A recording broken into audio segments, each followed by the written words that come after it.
إن الحمد لله رب العالمين والعاقبة للمتقين والصلاة والسلام على سيد الأنبياء والمرسلين نبينا محمد وعلى آله وأصحابه ومن تبعهم بإحسان إلى يوم الدين. الحمد لله الذي هدانا لهذا وما كنا لنهتدي لولا أن هدانا الله. رب اشرح لي صدري ويسر لي أمري واحلل عقدة من لساني يفقه قولي. اللهم انفعنا بما علمتنا وعلمنا ما ينفعنا وزدنا علما. اللہ تعالیٰ کے فضل و احسان سے سورہ الرعد کی آیت نمبر 21 تک ہمارا سبق مکمل ہو چکا ہے اور آیت نمبر 22 سے انشاءاللہ آج ہمارے سبق کا آغاز ہو. اعوذ باللہ من الشیطان الرجیم. بسم اللہ الرحمن الرحیم. والذين صبروا ابتغاء وجه ربهم وأقاموا الصلاة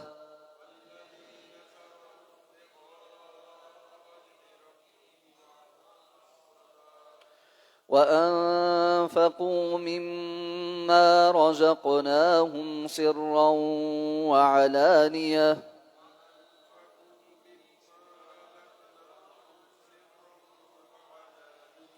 ويدرؤون بالحسنة السيئة أولئك لهم عقبى الدار.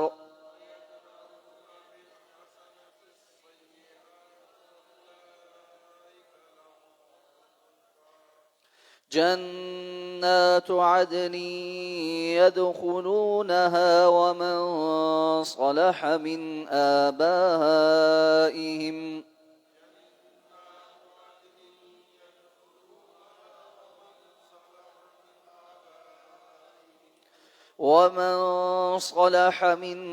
آبائهم وأزواجهم وذرياتهم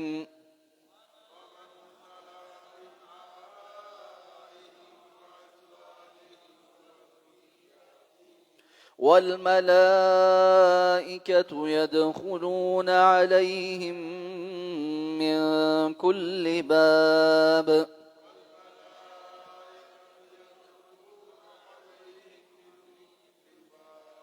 سلام عليكم بما صبرتم فنعم عقبى الدار.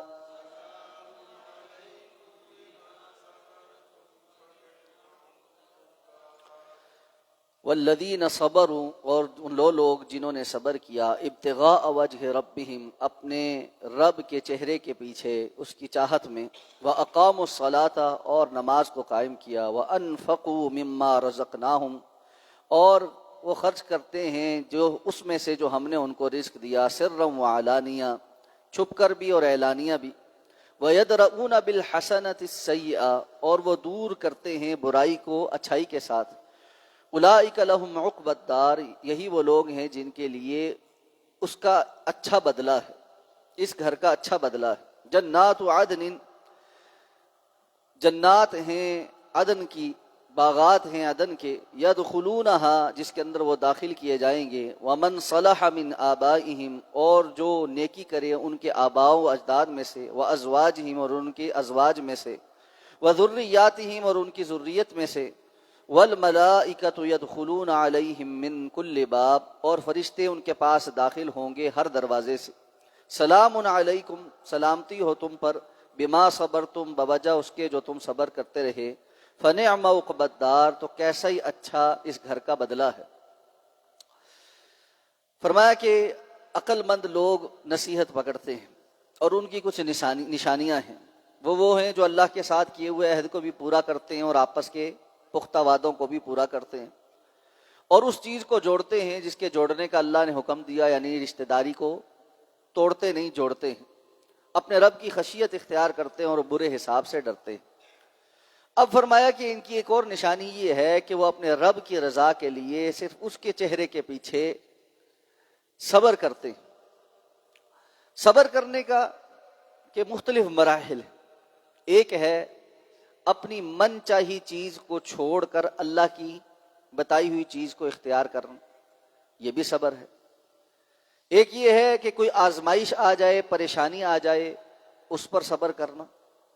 ایک یہ ہے کہ دین کے کسی حکم کو مانتے اور عمل کرتے ہوئے لوگوں کا پریشر برداشت کرنا یا ظلم برداشت کرنا، اس پر بھی صبر کرنا۔ اور جو کچھ دنیا کے اندر انسان کا دل چاہتا ہے لیکن اس کو میسر نہیں آ سکا، اس پر بھی اللہ کی رضا اور تقدیر پر راضی رہتے ہوئے صبر کرنا۔ تو یہ سارے مرحلے جو ہیں یہ اس کے اندر داخل ہیں کہ اللہ کی خاطر وہ صبر اختیار کرتے ہیں۔ جہاں جہاں دنیا کی زندگی میں صبر کا مرحلہ آتا ہے وہ صبر کرتے ہیں۔ صبر کہتے ہیں اپنے آپ کو روک کر رکھنا، اور وہ اللہ کی خاطر ہو تب اجر و باعث کا سبب۔ اگر وہ کسی اور وجہ سے ہے، بسا اوقات لوگ صبر اس لیے کرتے ہیں کہ لوگ کیا کہیں گے، یا کسی کے دکھانے کے لیے صبر کرتے ہیں کہ لوگ کہیں جی بڑا صابر ہے، تو یہ صبر اللہ کا وہاں مطلوب نہیں۔ اللہ رب العزت نے فرمایا ابتغاء وجہ ربی، اللہ کی رضا کے لیے، اللہ کے چہرے کے پیچھے وہ صبر کرتے ہیں۔ ایسے میں انسان کو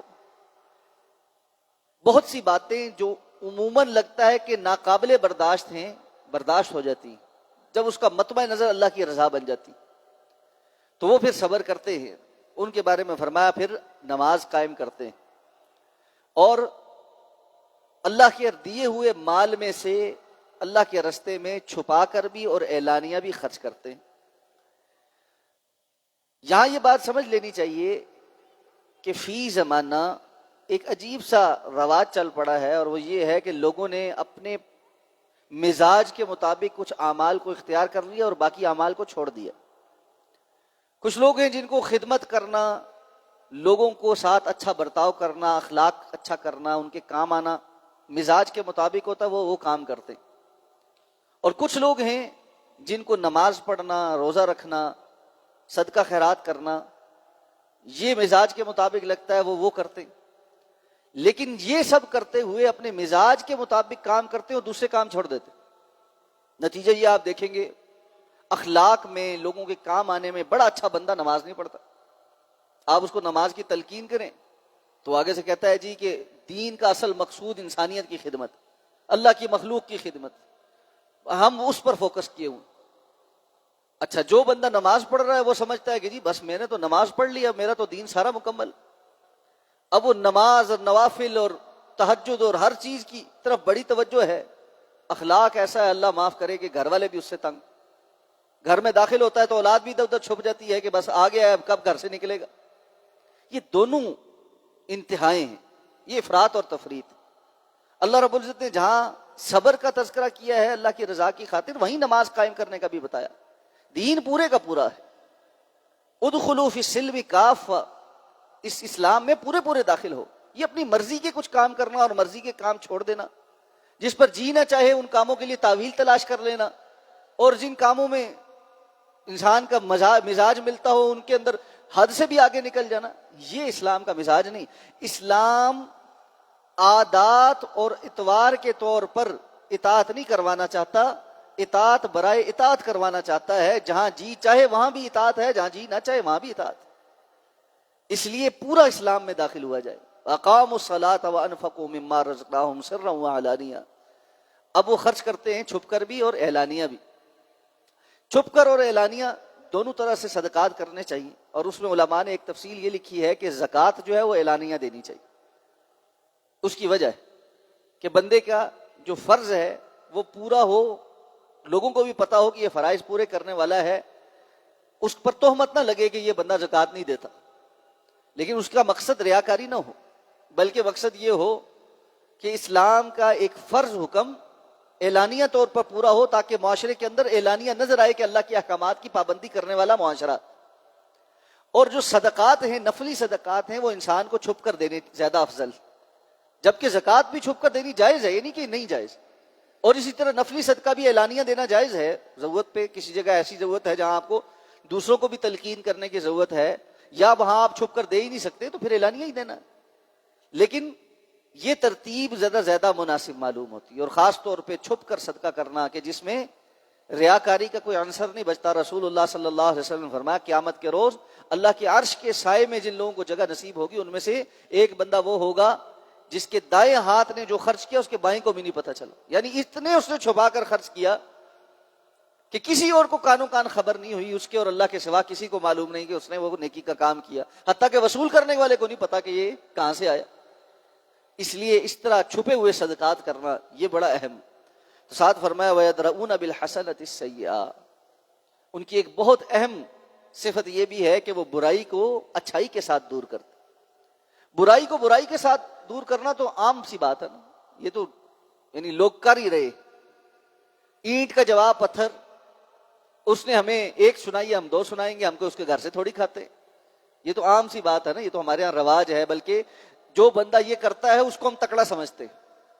اللہ کے رسول صلی اللہ علیہ وسلم نے فرمایا پہلوان وہ نہیں ہے جو کسی کو پچھاڑ دے, پہلوان وہ ہے جو بدلہ لینے پر قدرت رکھنے کے باوجود معاف کر دے. کیوں؟ کسی کو نیچے گرا کر تو تھپڑ مارنا آسان ہے, اپنے نفس کو روک کر اس پر کنٹرول رکھنا مشکل. اور صبر اور اخلاق کا جو معیار ہے نا وہ تب پتہ چلتا ہے کہ جب انسان قدرت رکھتے ہوئے بدلہ نہ لے. ایک ہے بدلہ لے ہی نہیں سکتا تو کہتا بس ٹھیک ہے جی, اوپر سے باتیں کرتا ہے جی جاؤ جاؤ میں نے معاف کیا. پتا ہے کہ جی میں نے معاف نہ کیا تو کیا ہو جائے گا, میں ایک لگاؤں گا یا 10 لگائے گا.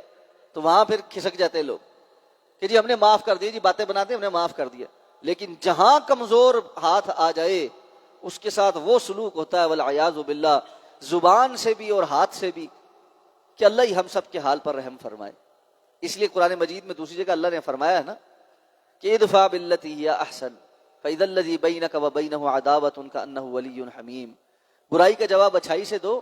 آج جس کے تمہارے اور جس کے درمیان عداوت ہے, لڑائی ہے, ایک وقت آئے گا وہ بھی تمہارا دلی دوست بن جائے گا. لیکن ساتھ کیا فرمایا وما یلقاها الا الذین صبروا, یہ کام نہیں کر سکتے سوائے وہ لوگ جو بہت صبر کرنے والے ہوں. وما یلقاها الا ذو حظ عظیم, اور یہ کام نہیں کر سکتا سوائے اس پہ کہ جس کو بہت نصیب والا کوئی بندہ ہو, جس کو اللہ نے بڑا نصیب والا بنایا, بڑا اس کے اندر خیر رکھی.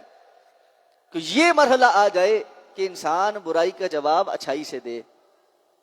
برائی کا جواب اچھائی سے دینے کا ایک طریقہ یہ بھی ہے کہ اپنے ساتھ جو برائی کی ہو اس کا بھی جواب اچھائی سے دے. وَاتْبَعِ السَّيِّئَةَ الْحَسَنَةَ تَمْحُهَا, اللہ کے رسول نے فرمایا اگر تم سے کوئی گناہ ہو گیا ہے تو مقابلے میں کوئی نیکی کیا کرو تاکہ وہ نیکی اس گناہ کو مٹا دے.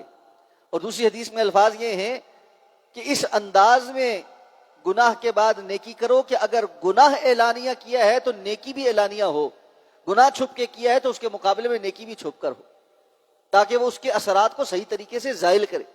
یعنی جیسا گناہ ہے کم از کم اس کے برابر کی نیکی ہونی چاہیے تاکہ وہ اس کے اثرات کو زائل کر دے, اس کو بالکل دھو کر صاف کروا دے. تو انسان اپنے ساتھ بھی جو زیادتیاں کرتا ہے نا اس کا بھی حل یہی ہے کہ وہ اس کو اچھائی کے ساتھ دور کرے. تو فرمایا یہ وہ لوگ ہیں جن کے لیے اگلے گھر کا اچھا بدلہ, بہترین ان کو اللہ رب العزت کی طرف سے اجر ملے گا. اور فرمایا کہ وہ اجر کیا ہے, جنت ہے, جنات عدن ہیں, سرسبز شاداب جو ہے نا بڑی شاداب قسم کے باغات ہیں, گہرے سبز رنگ کے باغات ہیں. اور جب وہ اس کے اندر داخل ہوں گے تو اکیلے نہیں ہوں گے. ومن صلح من آبائہم وازواجہم وذریاتہم, ان کے آباء و اجداد میں سے, ان کی ازواج میں سے, اور ازواج میں مرد اور عورت دونوں شامل ہے. زوج کا لفظ کے اندر یہ دونوں آتے ہیں, یعنی عورت کے لیے اس کا شوہر اور شوہر کے لیے اس کی بیوی, اور ان کی اولاد بھی ساری کی ساری, اور ذریت میں بھی بیٹے اور بیٹیاں سارے آتے ہیں, اور اگلی نسلیں بھی آتی ہیں, نواسے نواسیاں پوتے پوتے کئی نسلیں. اور قرآن مجید نے دوسری جگہ ارشاد فرمایا ہے کہ وہ لوگ جو ایمان لائیں گے وَاتَّبَعْتُهُمْ ذُرِّيَّتُهُمْ بِإِيمَانٍ, اور ان کی ذریت بھی ان کے پیچھے پیچھے ایمان میں ان کی متبع ہوگی, وہ بھی ایمان والے ہوں گے. أَلْحَقْنَا بِهِمْ ذُرِّيَّتَهُمْ وَمَا أَلَتْنَاهُمْ مِنْ عَمَلِهِمْ مِنْ شَيْءٍ, ہم ان کو اور ان کی ذریت کو جنت میں اکٹھا کر دیں گے, جبکہ ان میں سے جو بھی عمل میں کم ہے, نچلے درجے کا ہے, اس کو اوپر والے درجے والے کے ساتھ ملا دیں گے, جبکہ اوپر والے درجے والے کی کسی چیز میں کمی نہیں کی جائے گی. یہ اللہ کا خاص فضل اور احسان ہے. اور اس لیے بھی کہ انسان بسا اوقات اس بات پہ سوچتا ہے کہ جنت میں جائے گا تو ایسا یہ نہ ہو کہ کوئی ہمارا گھر کا کوئی بندہ وہاں نہ ہو. اور اسی طرح حدیث میں تو دوستوں کے بارے میں بھی آتا ہے کہ بعض دوست ایسے ہوں گے جو اپنے دنیاوی کچھ دوستوں کو غیر موجود پائیں گے، اور اس پر وہ اللہ رب العزت سے دعا کریں گے، یا اللہ ہمارا دنیا میں ایک بڑا اچھا دوست تھا، وہ ہمیں نظر نہیں آ رہا، وہ کسی ادنا درجے میں ہوگا، اور وہاں سے پھر اس بندے کی، اس دوست کی دلی خواہش پر اللہ رب العزت اس کو اس اپنے اچھے دوست کے ساتھ اونچے درجے کے اندر جمع کر دیں گے۔ اور سلف صالحین کے متعلق متعدد اسلاف کے بارے میں آتا ہے، وہ رو کر لوگوں کو کہا کرتے تھے کہ اگر تم ہمیں وہاں پر نہ پاؤ تو ہمارے لیے دعا کرنا کہ اللہ فلاں اللہ کا بندہ تھا جو ہمیں خیر کی بات بتایا کرتا تھا، آج تو اس کو ہمارے ساتھ یہاں اونچے درجے کے اندر جمع کر دے۔ اللہ ہم سب کو اونچے درجات میں جمع کر دے۔ لیکن اسلاف کی اس عمل پر عمل کرتے ہوئے میں آپ کو بھی یہ نصیحت کرتا ہوں، اور عاجزانہ نصیحت کرتا ہوں کہ ہم میں سے جو اونچے درجے میں ہو اس کو کبھی یاد آئے کہ ہمیں کوئی خیر کی بات بتانے والا ایک بندہ تھا، تو اس وقت اللہ رب العزت کے یہاں ہماری دعا کرنا، اور اللہ رب العزت سے کہنا کہ اس نے ہمیں کبھی خیر کی بات بتائی تھی، آج وہ ہماری سفارش سے اللہ اس کو اونچے درجے میں لے جائے، اللہ ہمیں اپنے فضل سے لے جائے۔ ہمیں اللہ سے بڑی اچھی امید، اپنے رب پر اچھا گمان ہے، لیکن ہم اپنے اعمال کی کوتاہی سے ڈرتے بھی ہیں۔ اللہ رب العزت ہمارے حالوں پر پردہ ڈالے۔ تو فرمایا کہ اللہ رب العزت ان کو اکٹھا کر دے گا، پھر کیا ہوگا؟ والملائکۃ یدخلون علیہم من کل باب، فرشتے ہر دروازے سے ان کے پاس جمع آئیں گے۔ اس میں ایک حدیث مبارکہ ہے صحیح سند کے ساتھ، رسول اللہ صلی اللہ علیہ وسلم نے فرمایا اللہ تعالیٰ جب فرشتوں کو کہیں گے کہ تم جاؤ ان جنتیوں کو پاس اور ان کو جا کر سلام کرو، تو فرشتے حیرانگی کے ساتھ کہیں گے یا اللہ ہم تیری نورانی مخلوق، تو نے ہمیں اپنی مخلوقات میں سے اپنی عبادت کے لیے چنا، اور اب تو ہمیں حکم دے رہا ہے کہ ان جنتیوں کے پاس جا کر ہم ان کو سلام کریں۔ یعنی ان کو اچنبھا اس بات پہ ہوگا کہ ان میں سے تو بہت سارے ایسے ہیں جنہوں نے گناہ بھی کیے اور پھر یہ جنت میں ہیں، اور ہم جو ہمیشہ عبادت کرتے رہے ہیں ہم جا کر ان کو سلام کریں۔ لیکن وہ سرتابی نہیں ہے، یہ ایک استفسار ہے۔ تو اللہ تعالیٰ فرمائیں گے میرے یہ بندے وہ ہیں۔ اللہ کے رسول نے فرمایا، یہ اس سے پہلے حدیث کے الفاظ یہ ہیں کہ تمہیں پتہ ہے کہ سب سے پہلے جنت میں داخل ہونے والے لوگوں میں سے کون لوگ ہوں گے؟ صحابہ کرام نے فرمایا کہ اللہ اور اللہ کا رسول ہی بہتر جانتے۔ اللہ کے رسول صلی اللہ علیہ وسلم نے فرمایا میری امت کے غریب، فقیر اور مہاجر لوگ، وہ لوگ جن کی وجہ سے سرحدوں کی حفاظت کی جاتی تھی، اور جن کے کام کی وجہ سے معاشرے کے اندر جو برے حالات ہیں ان سے بچا جاتا تھا۔ یعنی جس کو آپ آج کے الفاظ میں یہ کہیں کہ سیکیورٹی فورسز جو ہیں، اور جو مہاجرین ہیں اور جو فقراء ہیں، یعنی یہ چار قسم کے، یہ تین قسم کے لوگ ہو گئے۔ ایک جو غریب تھے دنیا میں، ایمان والے، نیک عمل والے لیکن غریب، اور اسی طرح وہ لوگ جو کیا کہتے ہیں مہاجر تھے، جنہوں نے اللہ کے راستے میں ہجرت کی، اور تیسرے وہ جو مسلمان معاشروں کے اندر معاشروں کی حفاظت کے لیے، لوگوں کی امن و سلامتی کے لیے سرحدوں پہ بھی پہرا دیتے ہیں اور شہروں کے اندر بھی پہرا دیتے ہیں۔ یہ وہ لوگ پہل جنت کے اندر داخل ہوں گے۔ تو اللہ تعالیٰ جب فرشتوں کو کہیں گے جاؤ اور جا کر ان کو سلام کرو، تو فرشتے آگے سے یہ کہیں گے، تو اللہ فرمائیں گے میرے یہ وہ بندے تھے جن کی وجہ سے لوگ امن و سلامتی کی وجہ سے رہتے تھے، اور جو دنیا کے اندر شکوے نہیں کرتے تھے، اور ہجرت کی، جنہوں نے صعوبتیں برداشت کی۔ ان میں سے جب ان کو دنیا سے اٹھایا جا رہا تھا، اپنے دلوں کے اندر بہت ساری حاجتیں، خواہشیں لے کر اس دنیا سے اٹھ گئے تھے، جبکہ ان کے پاس وسائل نہیں تھے کہ وہ اپنی ان حاجتوں کو پورا کر سکتے۔ جائز حاجتیں کتنے ہیں جنہوں نے اولادوں کو پڑھانا ہے، کتنے ہیں جنہوں نے بچے بچیوں کی شادیاں کرنی ہیں، کتنے ہیں جنہوں نے اپنے اور اپنے گھر والوں کا علاج کروانا ہے، کتنے ہیں جنہوں نے اپنے بچوں کے لیے کھانے پینے کے سامان فراہم کرنا ہے، لباس فراہم کرنا ہے، چھت فراہم کرنی ہے، کتنی حاجتیں ہیں جائز قسم کی۔ یہ ساری کی ساری وہ دلوں میں لے کر اللہ کے پاس پہنچ گئے۔ اللہ فرماتے ہیں یہ اس قابل ہیں کہ تم فرشتے ان کے پاس داخل ہو کر ان کو سلام کہو۔ تو فرشتے ان کے پاس ہر دروازے سے، جنت کے 8 دروازے ہیں، اور ان کے گھروں کے بھی، بعض علماء نے کہا کہ اس سے مراد ان کے محلوں کے دروازے، جتنے محل کے دروازے ہوں گے ان سب سے فرشتے آئیں گے ان کے پاس، اور آ کر کہیں گے سلام علیکم بما صبرتم، آج تمہارے لیے سلامتی ہے کہ دنیا میں تم نے بڑے صبر کی، تم نے جو صبر کیے، مشکلیں دیکھی، باتیں سنی، حاجات پوری نہیں ہوئی، اس میں بھی تم اللہ کی رضا میں راضی رہے، تم نے شکوے نہیں کیے، تم حرام کی طرف نہیں گئے، آج اللہ نے تمہیں اس تمام چیزوں سے سلامتی عطا فرما دی۔ فنعم عقبی الدار، اور کتنا بہترین تمہارے لیے اس گھر کا اجر ہے جو اللہ نے تمہیں عطا فرمایا ہے۔ تو یہ وہ لوگ ہیں جو عقل مندی کے ساتھ دنیا میں اس کیفیت کے ساتھ رہتے ہیں، آخرت کے سودے کرتے ہیں۔ اللہ ہمیں ان عقل مند لوگوں میں سے کر دے۔ آگے ان بیوقوف لوگوں کا تذکر آ رہا ہے جو یہ نہیں کرتے، اس پر انشاءاللہ کل بات کریں۔ سبحانک اللہم و بحمدک، نشہد ان لا الہ الا انت، نستغفرک و نتوب الیک۔ جی